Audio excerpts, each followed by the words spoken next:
Hey guys, come for the last ride with me before rodeo season starts. Seriously gonna have like rodeos every weekend or every 2 weeks, basically for like the next 4 months. So fun. And he's got like no ride time this week, so that's gonna be really fun this weekend. So I'm putting all faith in the horse that's not even finished on the pattern, but we're hoping that he gets good times. So I grabbed him in the halter and put it on him, and I cuddled with him because he was all cuddly. And then I brought him out to the hitching post and tied him up, and he's literally so demanding for his Pop-Tarts. It's so cute. And then I got to spraying him with like some shiner. It just gives him like a really good finish coat when I'm done brushing.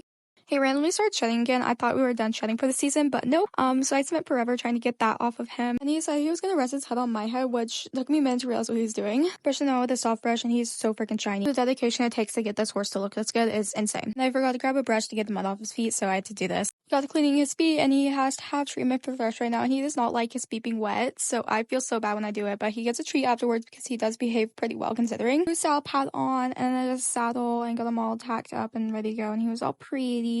Finally got my own vaccine so I don't have to steal my mom's anymore. And somebody please tell me I'm not the only one who has a horse who's intrigued by the smell of their feet. And I threw some boots on too. And then I grabbed his bridle and I was going to put that on him. And he's literally riding in a bit that I told my friends, and they can back me up, that I said he was going to hate this bit. But here we are, and it's like his new favorite bit. My Rita is literally growing algae. I set a 15-minute timer to walk around because I wanted to really stretch him out. And I trotted, and he felt really tight to the right, so I ended up switching to the left and doing the left. And we were only trying for like a few minutes at a time. I was keeping it kind of light for him. And then I switched back to the right after I felt like he was really loose.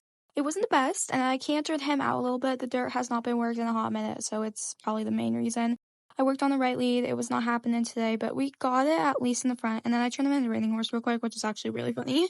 Didn't get putting boots on camera, but here he is being all cute. We actually ran twice, and this was the second one through just to fix some things that I did wrong. It's only his third time working in this bit, and he's so good. So besides me getting in his face and dirt being in his way, I actually have really high hopes from this year, especially with this bit because he is working so good. And my mom got home from work, so I was like, let's go for a trail ride and cool off. He was throwing the biggest fit over it because he likes cool off, so I had to go catch him.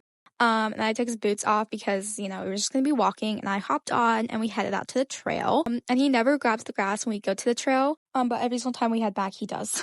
And then he likes to turn onto this hill and go up it. So I don't know why. It's right by the railroad, so I don't really let him go too much because he's scared of the train. And then I let him trot, and he decided he wanted to canter, kind of gallop. So I let him canter and gallop-ish that straight. I turned around like really quickly because I have other horses to work when I get home, and it was already like 4. And he was like trying to go home, like race home. So we settled on a trot, so we trotted home. I finally let him walk down the center of the road. He loves doing that. He also loves making me practice leg lifts with mailboxes. And then he grabbed his snack on the way home, and then we got home, and I gave him a Pop-Tart. And then he demanded me to scratch his mouth because he loves that. He decided he was going to run away to his sunbathe while I was untacking. There he is untacked, and I put some ligament on his hock because I'm still bathing that injury. He's not injured, but and then that was it.